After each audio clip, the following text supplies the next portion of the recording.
ஸ்ரீ மகாலட்சுமி தோன்றிய கதை. ஒவ்வொரு செவ்வாய் மற்றும் வெள்ளிக்கிழமைகளில் மகாலட்சுமியின் கதையை படிப்பவர்களுக்கு வீடுகளில் லக்ஷ்மி கடாட்சம் நிரந்தரமாகும். மும்மூர்த்திகளில் ஒருவரான மகாவிஷ்ணுவின் துணைவியாக இருக்கும் செல்வத்திற்கான கடவுள் மகாலட்சுமி எப்படி தோன்றினாள்? லட்சுமி தேவியை மகாவிஷ்ணு மணந்த புராண கதை பற்றி இந்த பதிவில் காண்போம். முன்னொரு காலத்தில் தேவர்களுக்கும் மனிதர்களைப் போல நரை, திரை, பிறப்பு, இறப்பு ஆகியவை இருந்திருக்கின்றன. இதிலிருந்து தேவர்கள் விடுபட வேண்டும் என நினைத்தார்கள். தேவர்களின் தலைவராகிய இந்திரன் அதிலிருந்து விடுபட வேண்டி பிரம்மனிடமும் சிவபெருமானிடமும் முறையிட்டனர். ஆனால் அவர்களோ மகாவிஷ்ணுவிடம் முறையிட்டால் அதற்கு தீர்வு கிடைக்கும் என தெரிவித்தார்.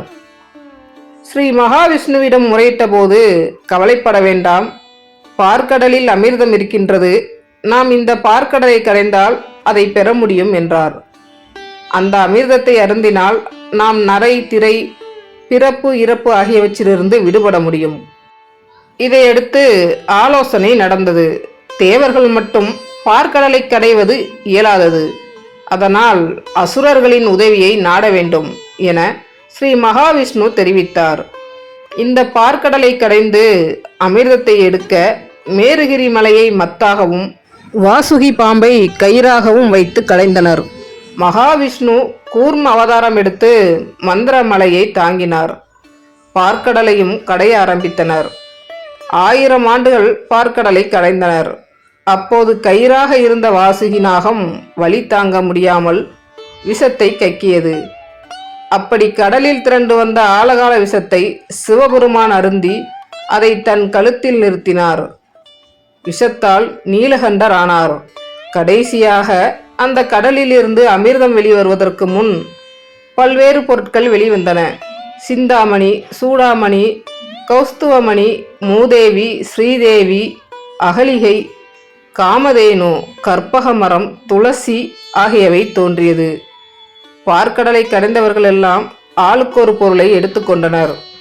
அப்படி அதிலிருந்து வெளியே வந்த ஸ்ரீதேவியான மகாலட்சுமியை ஸ்ரீ மகாவிஷ்ணு ஆட்கொண்டு அவரை மனம் புரிந்து மகாலட்சுமி சமேத மகாவிஷ்ணுவாக அருள்பாலிக்கின்றார். செல்வத்தின் அம்சமாக பெண்களின் சொரூபமாகவும் விளங்கும் மகாலட்சுமி இருக்கும் இடங்களை அறிந்து அவற்றை வழிபட்டால் திருவருளை பெறலாம். பெருமாள் இதயம். திருமகள் திருமாலின் மார்பில் உரைகிறாள். திருமகளின் அருளை பெற திருமாலையும் வழிபட வேண்டும். திருமாலை விடுத்து திருமகளை மட்டும் வணங்கக்கூடாது. பசுவின் உடலில் ஒவ்வொரு பாகத்திலும் ஒவ்வொரு தெய்வம் இருக்கின்றார்கள். பசுவின் பின்புறத்தில் மகாலட்சுமி வாசம் செய்கிறாள்.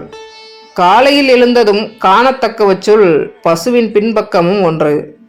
அருகம்புல்லை பசுவிற்கு கொடுப்பது 32 வகை அறங்களுள் ஒன்று. நெல்லி மரம். நெல்லி ஆயுளை வளர்க்கும், ஆரோக்கியம் தரும்.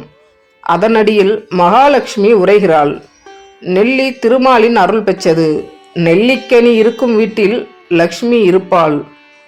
துவாதசி என்று நெல்லிக்காய் சேர்த்தால்தான் ஏகாதசி பலனே உண்டு.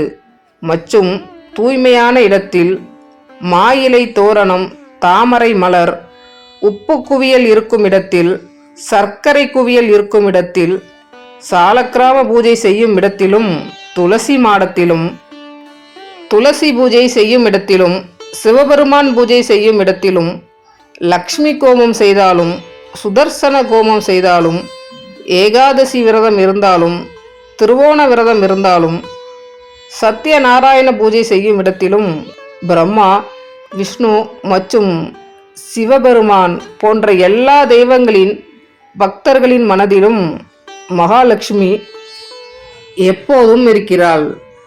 மகாலட்சுமி காயத்ரி மந்திரம்.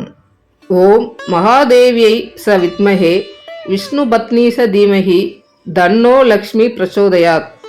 இந்த மந்திரத்தை தினமும் தொடர்ந்து காலையில் 108 முறை ஜெபித்து வந்தாலே மகாலட்சுமியின் பரிபூரண அருளாசி கிடைக்கும்.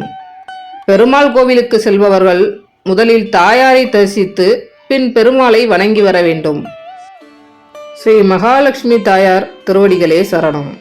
இந்த அற்புதமான ஆன்மீக தகவல் உங்களுக்கு பிடிச்சிருந்தா லைக் பண்ணுங்கள். இதுவரை இந்த சேனலை சப்ஸ்கிரைப் பண்ணலன்னா மறக்காமல் சப்ஸ்கிரைப் பண்ணிடுங்க. நன்றி.